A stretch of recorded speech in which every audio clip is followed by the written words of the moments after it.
Function కైనా order చేయండి 8919763872 www.sanatanjal.in. కానీ మంచి వాళ్ళకి ఇన్ని డబ్బులు రావే అని ఇంత బిజినెస్ బిజినెస్ చేశారు అతను. బిజినెస్ లో నేను చెప్పాను కదా, ప్రపంచ గ్రానైట్ వరల్డ్ లో నేను సప్లై చేసిన ఐకాన్ బ్రౌన్ అనే colour granite Okay. Exclusive colour in the world. Okay ఏ గ్రానైట్ వ్యాపారికి అడిగితే ఇది చెప్తారు. ఐకాన్ బ్రౌన్ వానర్ గా పీక్స్ చేశాను బిజినెస్. అలాగే ఏంటి blue పొలిటికల్ granites చాలా కూడా. కష్టాలు కూడా పడ్డారండి. వ్యాపారాలు కోల్పోయారు, వ్యాపారాలు Ups and దెబ్బతీసారు, downs. అప్స్ అండ్ డౌన్స్ సంపాదించిందంతా తగలబెట్టేశారు. కోల్పోయారు, కిందకు ఏ, వచ్చారు, 5 పైకి elections వచ్చారు, అండి. కిందకు వచ్చారు. 5 ఎలక్షన్స్ 5 సార్లు పోటీ చేశాను. 3000తోనే పోయాను. ఎంపీగా 3000 ఒక్కందా. బాబా 2014లో 3400, 2009లో 3700. ఇదే నా డిఫరెన్స్. బా అచ్చెన్నాయుడికి అరన్నాయుడికి మధ్య పోటీ చేసిన నేను, మాకు వాళ్ళకి మార్జిన్ ఎప్పుడు 3000.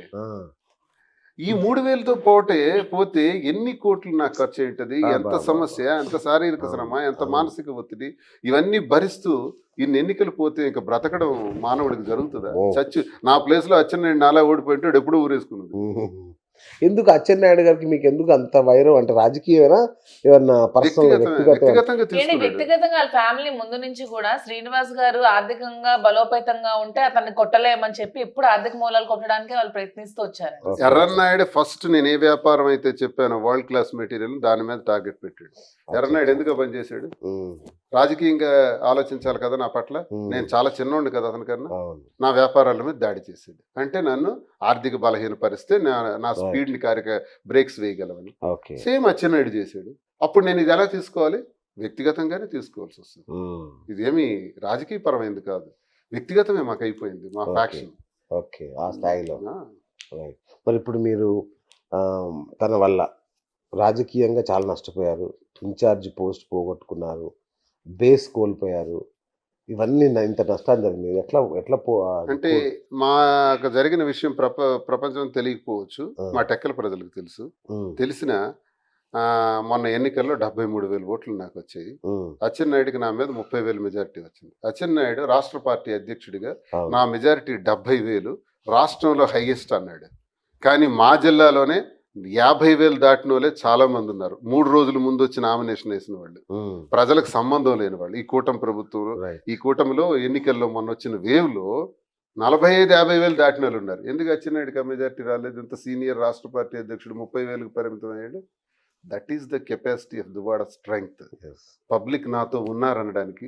ఈ రోజు కూడా అచ్చెన్నాయుడికి ఇంత వేవ్ లో కూడా 30,000కే ఆపారంటే, అతను కింద నిన్నగాక మొన్న వచ్చినోడు 70, 50, 60,000తో గెలిచాడంటే, బీజేపీ నుంచి నామినేషన్ వేసిన వాళ్ళు కూడా 45,000తో గెలిచారంటే, అచ్చెన్నాయుడికి ఆ మెజారిటీ రాలేదంటే ఓడిపోయినట్టే. నైతిక విజయం నాదే.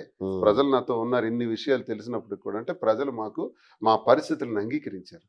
సార్, నేను ఉన్న పరిస్థితుల రీత్యా ఇన్ఛార్జిగా నాకు బాధ్యతలు నిర్వహించడం కష్టం అవుతుందని అధిష్టానంతో చర్చించి ఇంకో వ్యక్తికి ఆ బాధ్యతలు అప్పచెప్పాము తప్ప ఇన్ఛార్జీలతో నాకు పని లేదు. దువ్వాడ శ్రీనివాస్ అనేవాడు పదవులతో పనిచేయలేదు. పదవులతో పనిచేస్తే 18 సంవత్సరాలు అపోజిషన్ చేయడు. ఇప్పుడు కూడా పదవులతో పనిచేయాలనుకుంటే అధికార పార్టీలు ఎటుంటాడు పోతాం. ఇప్పుడు ఆ ఇన్ఛార్జి మిమ్మల్ని తొక్కేస్తున్నాడుగా. ఏంటి ఆ ఇన్ఛార్జ్ మమ్మల్ని తొక్కడం ఏంటి? వాడెంత వాడు బతికెంత? మమ్మల్ని తొక్కడం ఏంటి? శ్రీనివాస్ గారు కాలి గోటికి పరికిరాడు. పర్సనల్ ప్రాబ్లమ్స్ ని ఏదో ఎత్తి చూపించి తన చీపు వకుల బుద్ధితో వెళ్ళి కొంతమంది నాయకులు కాలు పట్టుకొని వాళ్ళ ఇంట్లో గంటలు కడుక్కొని డబ్బులు ఇచ్చుకొని వెళ్ళి ఏవో కంప్లైంట్స్ పెట్టుకొని ఇన్ఛార్జ్ పదవులు తెచ్చుకోవడం కాదు, దమ్ముండి టికెట్ తెచ్చుకోమని. దమ్ముంటే తెచ్చుకోరా షెకావత్ అని మొన్న పోస్ట్ కూడా పెట్టారు కదా. దమ్ముంటే తెచ్చుకోరే టికెట్, తెచ్చుకుంటూ వదిలేస్తే పాలిటిక్స్. అప్పుడు దువ్వాడ శ్రీనివాస్ ఫైర్ అయితే ఇప్పుడు మాదిరి ఇంకొక ఫైర్. మా డబల్ ఫైర్ తట్టుకోవడం మీ వల్ల కాదు కదా, ఆ బ్రహ్మదేవుడు వల్ల కాదు. ఎలా ఉంటాయి రాజకీయాలు చేసి చూపిస్తాం. ఏమండి ఒకటేనండి, టెక్కలిలో శ్రీనివాస్ గారి క్వారీ ఆపేశారు, ఇంకా కొంతమంది క్వారీ అచ్చెన్నాయుడు ఆపేశాడు. మా ఇన్ఛార్జి తిలక్ క్వారీ ఎందుకు ఆపలేదు చెప్పండి? Simple question. ఇన్ఛార్జి తిలక్ గారి క్వారీ ఎందుకు ఆపలేదు? ఎందుకు still he is running his quarry without any disturbances? Srinivas గారి మీద కేసులు వచ్చాయి. ఏ అక్రమాలు చేయకుండా, ఏ లంచాలు చేయకుండా నీతి నిజాయితీతో ఉన్నప్పుడు కేసులు పెట్టారు. తిలక్ అనే వ్యక్తి చాలా అక్రమాలు చేశాడు, చాలా లంచాలు తీసుకున్నాడు, చాలా చెరువులు కబ్జాలు చేశాడు. అందరికీ తెలుసు, టెక్కల్ ప్రజలందరికీ తెలుసు, చాలా మంది తెలుసు. ఈవెన్ ఎలక్షన్ ఫండ్ అప్పుడు కూడా ఎలక్షన్ ఫండ్ తీసేసుకొని సైట్లు కొనుక్కొని నువ్వు భూ కబ్జాలు అవి చేసావు. అయినా నీ మీద ఎందుకు కూడా ఒక కేసు కూడా ఇప్పుడు కూటమి ప్రభుత్వం పెట్టట్లేదు? ఇంతెందుకు సార్, సామాన్య కార్యకర్తకి హింసిస్తున్న అచ్చెన్నాయుడు, జైలుకి పంపించి చేస్తున్న అచ్చెన్నాయుడు, అవును. తిలక్ కారు చిన్న యాక్సిడెంట్ జరిగితే ఫోన్ చేసి డాక్టర్ని అరేంజ్ చేసి పరామర్శించాడు. What is going on? అచ్చెన్నాయుడికి అతనికి సంబంధం ఏంటి? ఆయన ఫోన్ చేయడం ఏంటి? వైసీపీలో సామాన్య కార్యకర్తకి అచ్చెన్నాయుడు నరకం చూపించడం ఏంటి?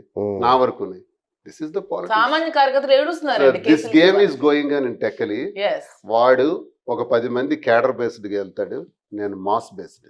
ఓకే. నా పాలిటిక్స్ మాస్తో ప్రారంభమయ్యాయి. అవును. నేను ఎప్పుడు లీడర్ బేస్డ్గా వెళ్ళను, అలాగే క్యాడర్ బేస్డ్గా కూడా తక్కువగా ఉంటాను. నా బేస్ అంతా మాసే. కానీ మాస్ జగన్ నుంచి సీరియస్ తెచ్చుకుంటా. అవుతున్నట్టు నేను మా టెక్కల్లో- పాదయాత్ర చేశాను నేను 2008లో. నాకు ఎవడు లేడే. పాదయాత్ర చేసి 15,000 మందిలో బ్రహ్మాండంగా మీటింగ్ పెట్టాను. ఉద్యమం చేశాను 5-6 ఏళ్ల పాటు. Thermal east Coast thermal plant ని తరిమి కొట్టి కేంద్రమే స్పందించేటట్టు చేశాం. 36 గ్రామాలతో 1600 మంది ముద్దాయిలు, 62 రోజులు జైల్లో ఉన్నాను. అప్పుడు నాకు ఏ పార్టీలో ఉన్నాను నేను? నాకు అప్పుడు లీడర్ ఎవడు? నాకు అప్పుడున్న క్యాడర్ ఎవరు? ఓన్లీ మాసెస్ నుంచి వచ్చాం కాబట్టి మాస్తోనే వెళ్తాను. జనమే నా క్యాడర్, జనంతోనే వెళ్తాను. ఈ ఇన్ఛార్జీలు, తొక్కతోలు, ఈ పదవులు, వీటితో నాకు పని లేదు. ఆ పదవులతో నేను ఎప్పుడు ఉండలేదు, పదవులతో నేను ఎప్పుడు పని చేయలేదు. చేస్తే 18 సంవత్సరాలు అపోజిషన్ చేయలేను. రైట్. ఇప్పుడు మీదేం హవా టెక్కల్లో? మా శ్రీనివాస్ గారిదే హవా.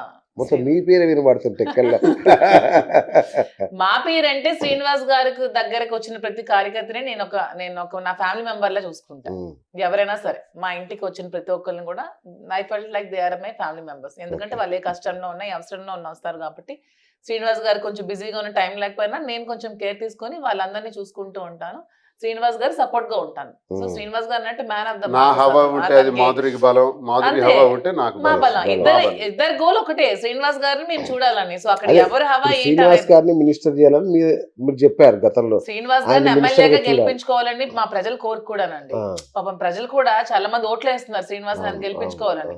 ఏదో లాస్ట్ లో చిన్న చిన్న ఇవి జరిగి కొన్ని జరిగి ఇలా తక్కువ ఓట్లతో ఓడిపోతున్నారు. ప్రజలు కూడా బాధపడుతున్నారు. ఎంత మంది తెలుసా 3,000 తేడా అన్నప్పుడు ఎంత బాధపడుతున్నారు. లాస్ట్ టైం కూడా శ్రీనివాస్ గారి గెలుపు పక్క అయిపోయిన టైంలో ఈ తిలక్ అనే వ్యక్తి కూడా ఎంపీగా టికెట్ ఇచ్చినా కూడా సపోర్ట్ చేయలేదండి. బ్యాక్ బిచ్చింగ్ చేశాడు. ఈ వాణి టీడీపీకి సపోర్ట్ చేసింది, రాఘవరావు టీడీపీకి సపోర్ట్ చేస్తారు. ఇంతమంది మధ్యలో ఇతను నలిగిపోయి ఇక్కడ వరకు వచ్చారంటే శ్రీనివాస్ గారు గ్రేట్ అని చెప్పుకోవాలి ఎవరైనా సరే. ఓకే. అంటే మధ్యలో సడన్ గా దారి మధ్యలో మొన్న గేమ్ చేంజర్ లో వాడికి వచ్చినట్టు మీకు ఒక ఐడియా వచ్చి ఇంత అభిమానం నాకే ఉంది, నేనే పోటీ చేస్తాం, నేనే చెప్తున్నాను కదా. నాకు ఆ కోరుకుంటే శ్రీనివాస్ గారు నాకు చేపిస్తారు చెప్తున్నాను. నిజం సీరియస్ అతనే చెప్తున్నారు కదా మీడియా ముందు. నాకు కావాలంటే నాకు సపోర్ట్ చేస్తారండి. కానీ నాకు ఇప్పుడు ఆ కోరిక లేదు. అతను గెలిపించుకోవాలని కోరిక నాకు ఉంది. నాకు ఉన్నప్పుడు ఖచ్చితంగా అతను సపోర్ట్ చేస్తారు. నాకు ఇంకా ఆ రాజకీయ నేను ఎమ్మెల్యేగా మినిస్టర్ గా ఎదిగేంత నాకు అనుభవం లేదు.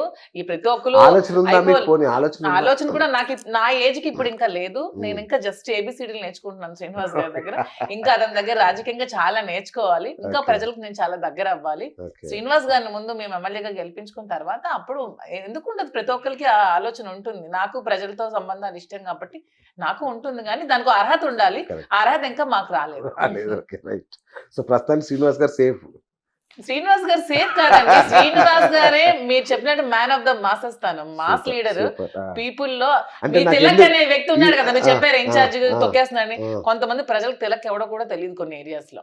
మీరు వెళ్ళి అడిగితే కొన్ని ఏరియాస్ లో రిమోట్ విలేజెస్ లో తిలక్ అనే వ్యక్తి ఎవడో తెలియదు.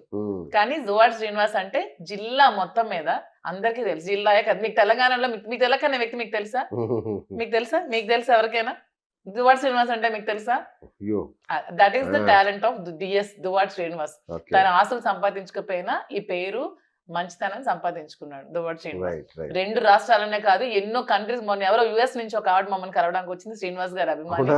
మొన్న మేము జీవీకే మాల్ కలగానే ఇంకెవరో యుఎస్ నుంచి ఒక పర్సన్ వెనక నుంచి పరిగెట్టుకుంటూ వచ్చాడు, దువ్వాడ శ్రీని చూడాలి, తనతో ఫోటో తీసుకోవాలి ఆలోచనతో. అంత మంది అభిమానులు. మాధురి గారి మనసు గెలుచుకున్న ఆ మగధీరుడు ఎవడనేది అందరికీ ఉంటుంది. So that is DS. తను ఎవరలాగా ఇవన్నీ కొట్టలేరు. మా జగన్మోహన్ రెడ్డి చాలా మంచి వ్యక్తి, భగవంతుడు. తనకి ఇక్కడ జరుగుతున్న కొన్ని ఇవి తెలియట్లేదు అంతే. అతని వరకు చేర్చట్లేదు. కొన్ని మా జిల్లా నాయకులు ఒక కోటరీగా చేరి ఇవన్నీ తెలియని ఇవ్వట్లేదు పాపం Okay. అతనికి. మా జగన్మోహన్ రెడ్డి దైవ సమానులు, అతను అంటే మాకు భగవంతుడు సమానం. నాకు వెంకటేశ్వర స్వామి దగ్గరికి వెళ్తే ఎలా గూస్ బంప్స్ వస్తాయో Wow. జగన్మోహన్ రెడ్డి దగ్గరికి వెళ్తే నాకు అలాగే వస్తాయి. అంత మంచి వ్యక్తి అతను. మరి కలిసారా మీరు? నేను కలిసాను. చెప్పారా? ఇవన్నీ ఇంకా మేము చెప్పలేదు. ఆ. సిచ్యువేషన్స్ ఇవన్నీ ఫాల్స్ ఎలిగేషన్స్ ఫ్యాబ్రికేట్ చేసి అధిష్టానం ముందు పెడుతున్నారు. టైమే తెలియజేస్తుంది తెలియజేస్తుంది.